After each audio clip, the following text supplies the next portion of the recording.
Welcome to another deep dive. Today we're going to be looking at what it means to be a wife in Islam.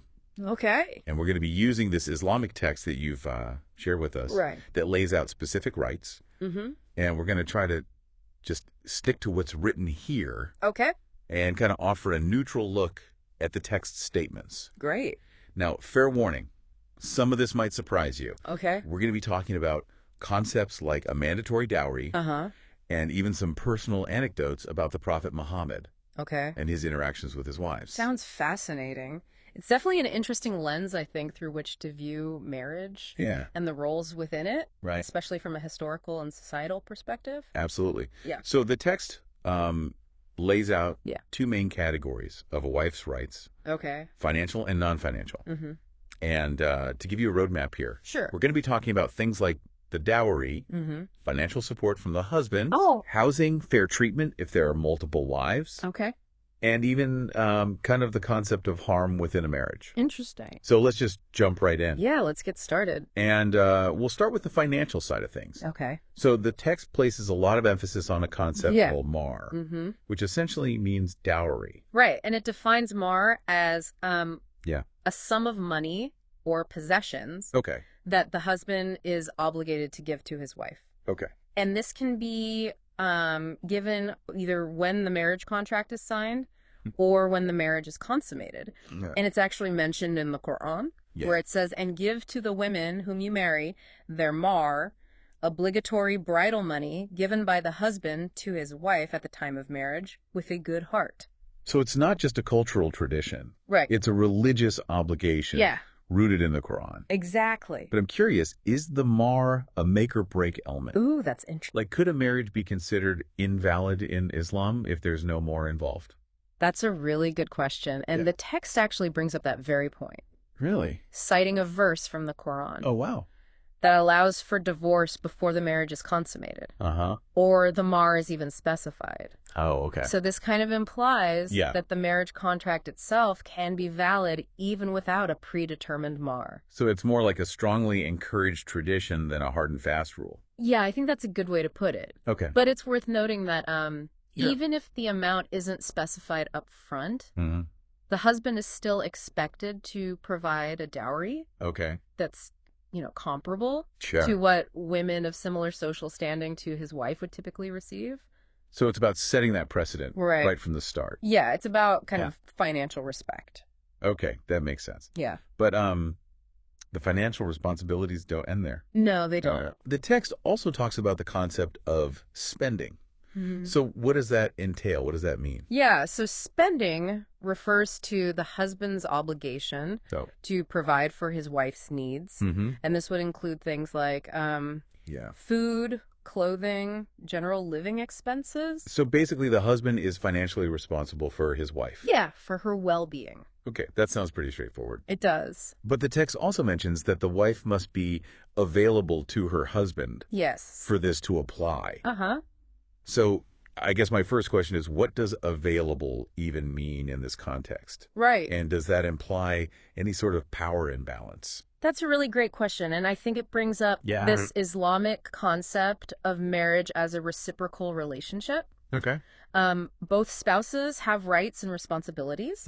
And so in this case, the wife's right to financial support is linked to the fulfillment of her marital obligations, including being sexually available to her husband. So it's about maintaining a balance within the marriage. Right. Both partners have expectations of each other. Exactly. And to kind of illustrate this, the text uses a story about Hind bint Utbah, who was the wife of Abu Sufyan. Okay.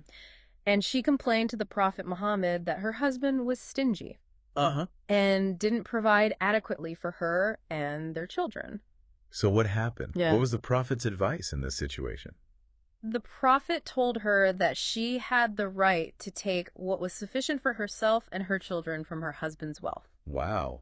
That's pretty empowering. It is. It sounds like the Prophet recognized and affirmed her right to financial security. Absolutely. Even if her husband wasn't necessarily stepping up. Yeah, and it's further emphasized in another hadith where the prophet advises Hind to take what she needs on a reasonable basis. So, again, avoiding excess, but ensuring those needs are met. So there's that balance again. Exactly, yeah. It sounds like Islam takes the financial well-being of wives very seriously. It really does. But what about housing?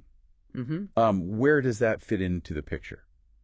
So the text addresses that as well. Okay. The concept of accommodation is another key financial right. Okay. And the husband is obligated to provide suitable housing based on his means. So it's not just about putting a roof over her head. No. It's about providing a home that's appropriate for her needs and his capabilities. Exactly. Okay. What's interesting is that the text cites a Quranic verse about lodging divorced women. Oh, okay. To illustrate this principle, suggesting that providing accommodation is a general Islamic obligation that kind of extends beyond marriage. So if it applies in divorce, it definitely applies during the marriage. Right, exactly. Okay, so we've covered the Mahr. Yes. We've covered the husband's responsibility for his wife's expenses and the requirement for suitable housing. It seems like Islam has very clear guidelines when it comes to the finances. It does. It establishes a framework that aims to ensure the wife's financial security and well-being. Okay, but let's shift gears a bit. Okay. We've been talking about the finances. Right. But what about the non-financial aspects of a wife's rights? Right. What does the text say about that? Well, this is where I think things move beyond those material needs and really delve into the interpersonal dynamics within the marriage. This is where I think things might get really interesting. I think so too. Let's dive into that. Okay, so the text starts by addressing the issue of polygamy. Right. Which, as you know, is allowed in Islam under certain circumstances. Right, so it's not just a free-for-all. No. There are rules. Yes, there are specific rules, guidelines that must be followed. Okay.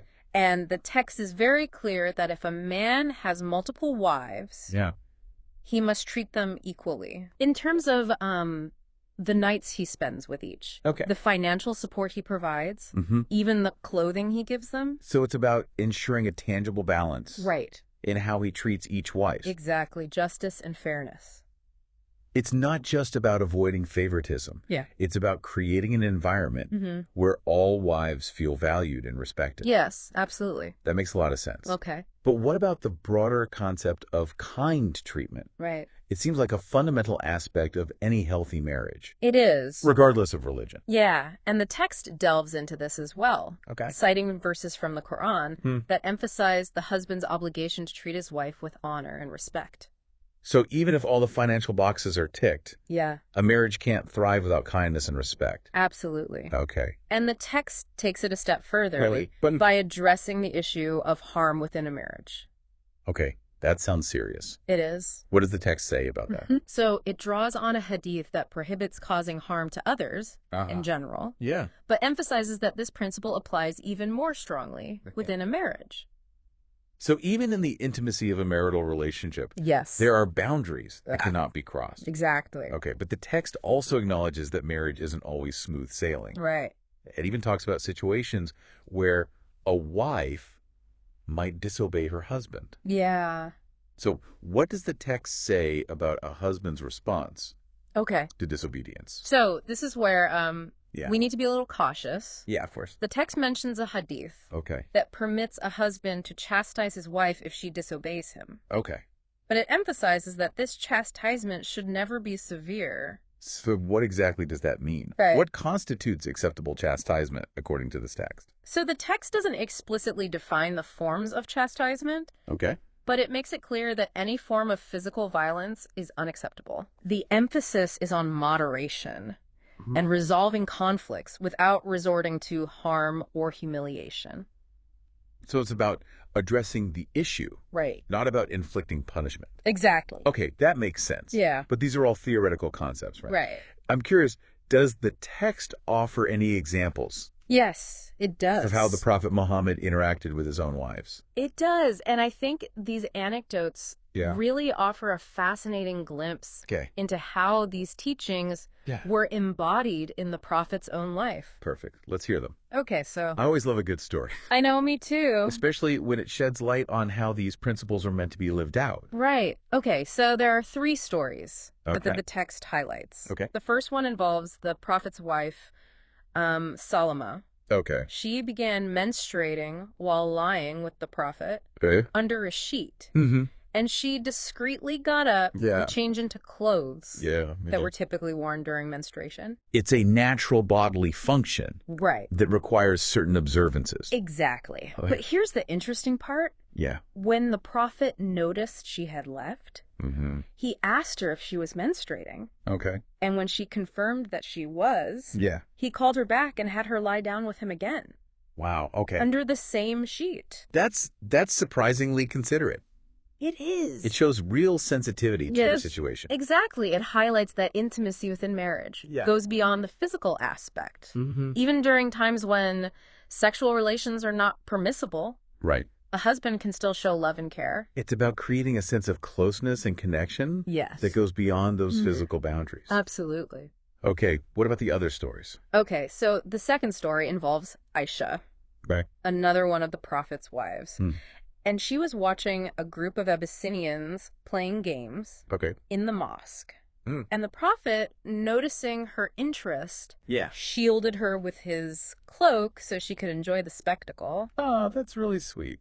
It is. It's a small gesture, but it speaks volumes. It does. About his consideration for her and her desire to participate. Yeah, it emphasizes that husbands should be supportive of their wives' interests and encourage their participation in activities. It's about being a partner who facilitates their happiness. Right. Not restricts or controls them. Exactly. Yeah. And the final story revolves around the prophet's prayer routine. Okay. He would pray sitting down and reciting the Quran. And toward the end of his prayer, he would stand up to finish it. Okay. Afterward, he would always check on Aisha to see if she was awake. And if she was, he would chat with her. Oh, wow. If she was asleep, he would lie down quietly.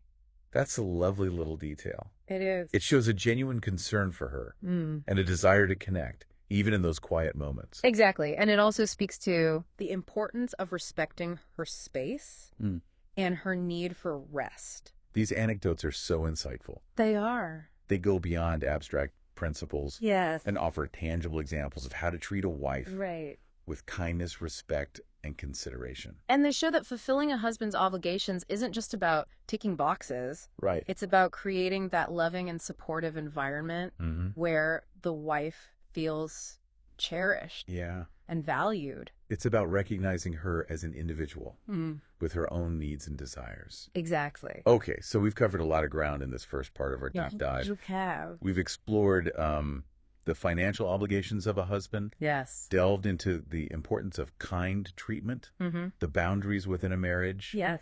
And even gleaned some insights from the Prophet Muhammad's own life. I think it's been really fascinating so far. It's clear that the text we're examining presents a multifaceted view of a wife's position in Islam, emphasizing both her rights and her responsibilities. It's a reminder that Islamic teachings on marriage are far more nuanced and complex than they're often portrayed, and that they strive to create a system that balances the needs and rights of both spouses. Absolutely. And that's what makes this exploration so fascinating. Exactly. So stay tuned. Yes. Because in the next part of our deep dive, we're going to be venturing into even more intriguing territory. I can't wait. Including the wife's right to freedom and autonomy. Okay.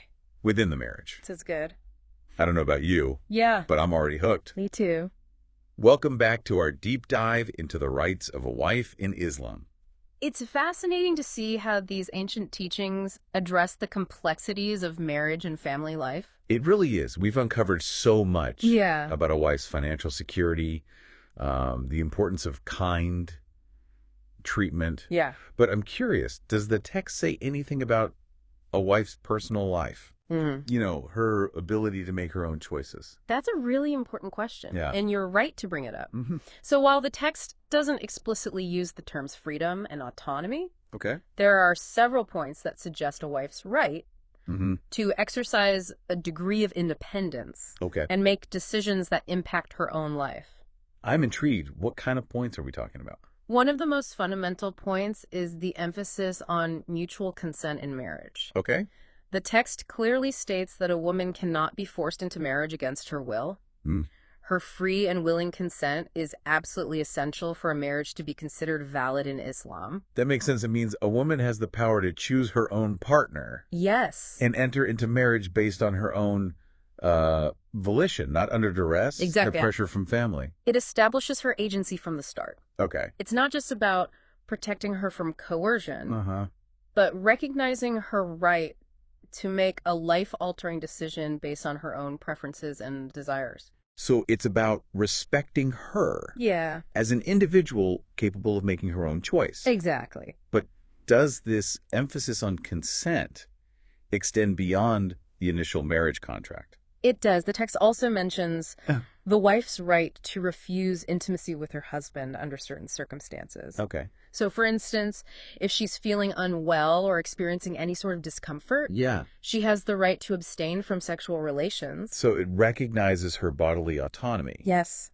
And gives her the right to prioritize her own well-being. Precisely. Even within the marriage. This is interesting because it challenges some of the stereotypes about women's roles in traditional societies. It sounds like Islam recognizes a woman's right to make decisions that affect her personal life. Yes. Even within marriage. Exactly. It's about striking that balance between her obligations within the marriage and her right to exercise autonomy over her own body and well-being. What about a woman's right to education? Right. Personal growth. Does the text address that? That's a great question, and it's one that often sparks a lot of debate. Yeah. So while the text doesn't explicitly use the term right to education, it does emphasize the importance of knowledge and learning for both men and women. It even cites a hadith where the Prophet Muhammad encourages the pursuit of knowledge, stating that it's obligatory for every Muslim. So it's not explicitly a right for wives. Right. But it's implied that, like all Muslims, they're expected to seek knowledge. Exactly. And I think this has significant implications for a wife's personal development and autonomy. In what way? Well, access to education empowers her to make informed decisions about her own life, contribute to society in meaningful ways, and really cultivate her own intellectual and spiritual growth. So it challenges the misconception that Islam restricts women. Yes. Or confines them to the domestic sphere. Absolutely. Islam views women as individuals with their own intellectual and spiritual aspirations. And it encourages their active participation in the pursuit of knowledge. That's really empowering. It is. It seems like this text paints a much more nuanced picture of a wife's rights than a lot of people might assume. I agree. It's not just about protection and provision, but enabling her to make choices, grow as a person, lead a fulfilling life, both within the marriage and as a member of the wider community. You've summed it up perfectly. So we've covered the financial rights, the non-financial rights, and even delved into freedom and autonomy. Is there anything else in the text that we haven't touched upon yet? There's one more area that I think is worth mentioning, and it has to do with inheritance. And while it's not specifically framed as a wife's right, it's a crucial aspect of Islamic law that has a significant impact on a woman's financial standing, both during and after marriage. Inheritance laws often reveal a lot about a society's views on gender roles and economic power. Right, exactly. So what does this text tell us about a wife's inheritance rights in Islam? So the text doesn't go into the intricate details of inheritance laws, but it does mention that women have a divinely ordained right to inherit property. And it quotes a verse from the Quran that states, "For men is a share of what they leave behind by parents and near relatives, and for women is a share of what they leave behind by parents and near relatives, whether it is little or much, a legal share." So men and women are both entitled to receive a portion of their deceased family members' wealth. Yes, it establishes a woman's legal claim, regardless of the size or value of the estate. But how does this relate to a wife's rights? So in Islamic law, a wife is considered an heir.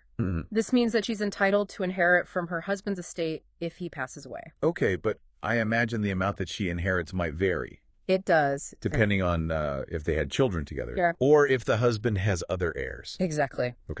Islamic inheritance laws are quite complex, and they involve very specific calculations. But the key point is that a wife is recognized as a rightful inheritor of her husband's wealth.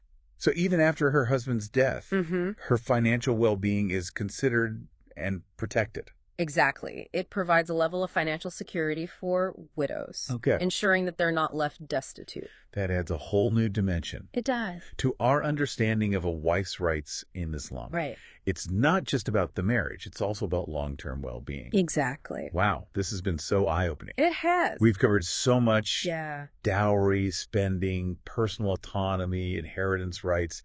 It's fascinating to see how all of these aspects of a wife's life are addressed in this text. It highlights that depth and complexity of Islamic teachings on marriage. Okay. It's not about simplistic rules or power dynamics. It's about creating a system that balances the needs and rights of both spouses. It's about partnership. Yes. Built on mutual respect and understanding. Exactly. It's also important to remember that what we're discussing is just one interpretation. Right. There's always more to learn, more perspectives to consider, more nuances to unpack when it comes to Islamic jurisprudence and the lived experiences of Muslim women. Absolutely. It's an ongoing conversation. Yeah. And one that benefits from open dialogue. Yeah. Respectful debate, and a willingness to learn from diverse voices within the Muslim community. Well, we've been looking at things from the perspective of the wife's rights. Yeah. But what about the husband's rights within the marriage? That's an excellent question. Yeah. And one that deserves its own exploration. Okay. While this particular text focuses primarily on the wife's rights, it's important to remember that Islamic teachings recognize that both spouses have rights and obligations. Okay. It's a reciprocal relationship. Where each party's well-being and dignity are intertwined. So it's not about one spouse. Right. Having more power or authority. Exactly. While there might be certain roles and responsibilities designated for each spouse based on, traditional gender norms, the underlying principle is mutual respect and cooperation. It's about creating that partnership where both individuals contribute. Yes. But let's be honest. No system is perfect, right? Right. Are there any points in the text that might raise eyebrows? Oh, I think that's a great point. And it's important to acknowledge that any ancient text viewed through a modern lens is bound to have some areas that generate discussion. Okay. Diverse opinions.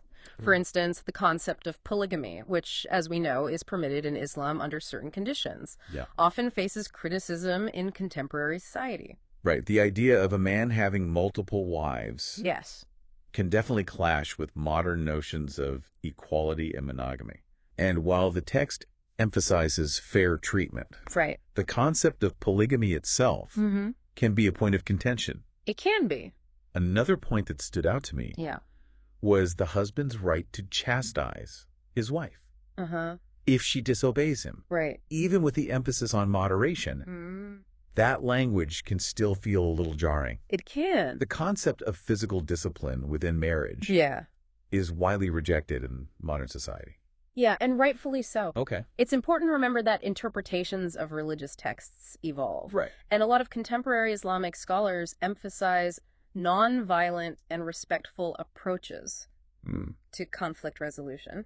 So while the text might reflect the norms of the time, it's crucial to approach it with a critical lens. Absolutely. And I think this is where ongoing dialogue and scholarship within the Muslim community are crucial. This all makes sense in theory. Right. But I'm always curious to know how these teachings translate in the lives of real Muslim couples today. I agree. That's where things get really interesting. All right. Lived experiences can vary widely. Yeah. They're influenced by so many factors.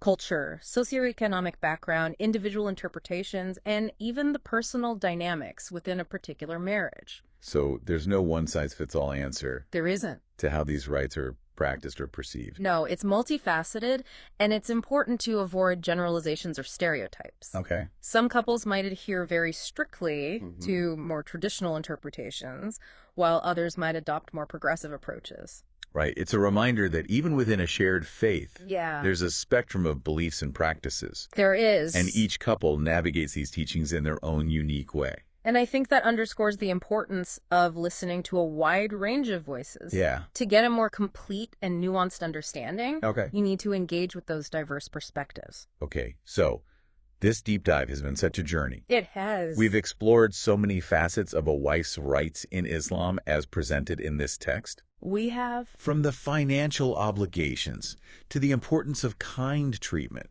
to the wife's right to personal autonomy and education. Yes. All the way to her rights within the inheritance system. It's been fascinating. It's been illuminating Yes. to see how all of these principles intersect Yeah. and create this framework for marriage. It highlights that Islamic teachings on marriage are far more nuanced and multifaceted than they're often portrayed. And it's a conversation that deserves to continue. It does. But before we wrap up this part, I want to leave our listeners with a thought-provoking question. Okay.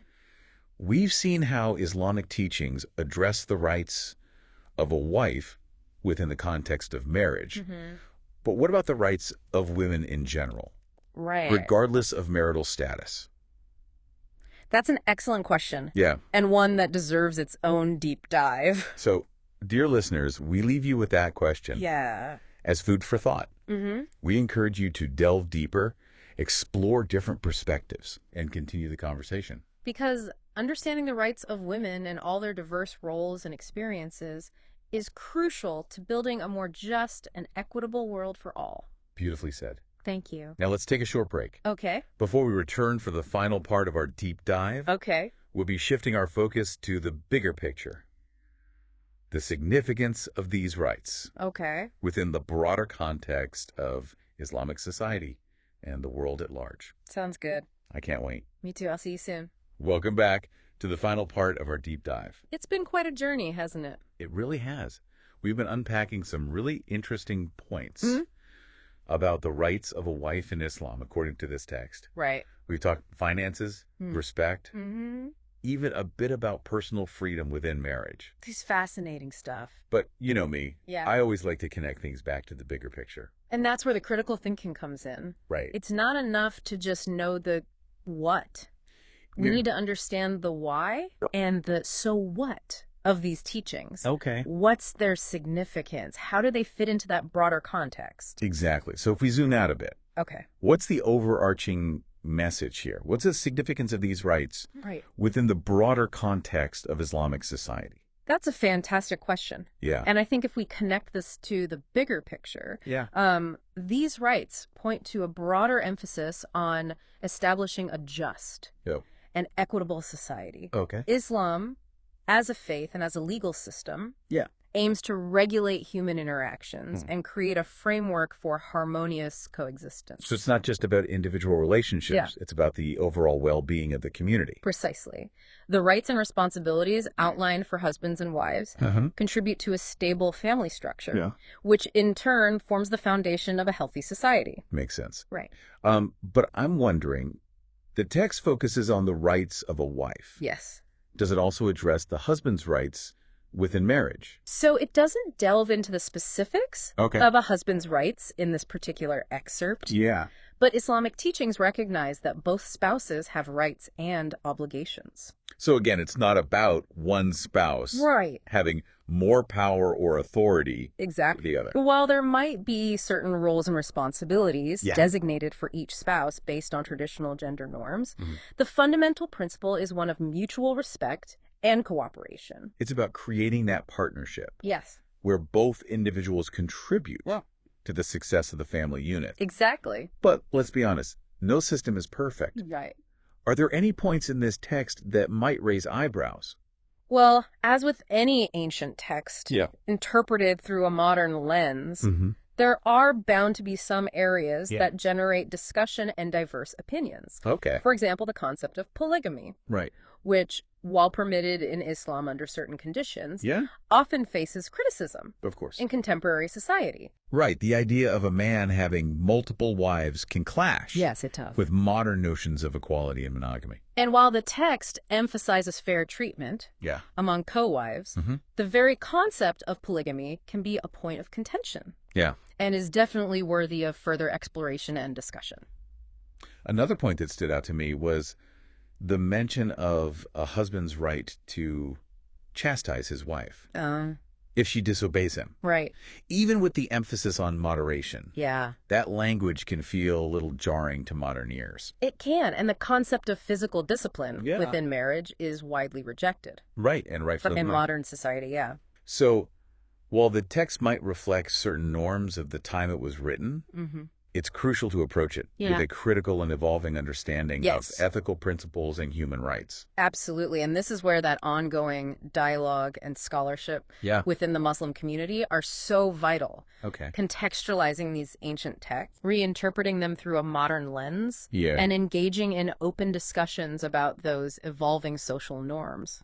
This all makes sense in theory, but I'm curious. Yeah. How do these teachings translate into the lives of real Muslim couples today? Right. I mean, we've been analyzing a text. Right. But what about the actual practices and experiences of people living these principles? That's where things get really interesting. Yeah. Lived experiences very widely influenced by so many factors. Culture, socioeconomic background, individual interpretations, and even the personal dynamics within a marriage. So there's no one-size-fits-all answer. There isn't, no. To how these rights are practiced or perceived in real life? It's a multifaceted reality. Okay. And it's important to avoid those generalizations and stereotypes. Some couples might adhere very strictly to traditional interpretations, while others might adopt more progressive or flexible approaches. It's a reminder that even within a shared faith, there's a spectrum of beliefs and practices. Absolutely. And each couple kind of navigates these teachings in their own unique way. Exactly. And it underscores the importance of listening to a wide range of voices within the Muslim community to really get a richer and more nuanced understanding of how these principles are actually being lived out. Of how they're lived and interpreted in the real world. This deep dive has been quite the journey. It has. We've explored the rights of a wife in Islam, as presented in this text, unpacking everything from financial obligations to personal freedom. Yes. We've touched on some thought-provoking points that invite further exploration and critical reflection. Absolutely. What's the takeaway for our listeners? Okay. What's the one nugget of wisdom they can walk away with from this deep dive? I think the key takeaway is this. The rights of a wife in Islam, as presented in this text, are not isolated principles. Okay. They're part of a larger framework that aims to create a just and equitable society. And understanding these rights, engaging in thoughtful discussions about their application, and recognizing that diversity of experiences within the Muslim community are crucial steps towards fostering greater understanding and promoting that respectful dialogue about faith, culture, and human relationships. Well said. And with that, we've reached the end of our deep dive into the rights of a wife in Islam. It's been a pleasure. As described in this fascinating text. Yes. Thank you for joining us on this journey of exploration and discovery. We hope this deep dive has sparked your curiosity and encouraged you to continue learning about the complexities of this important topic. It's been great. Remember, knowledge is a journey, not a destination. Well said. Keep those minds open, those conversations flowing. Yes. And those perspectives expanding. Exactly.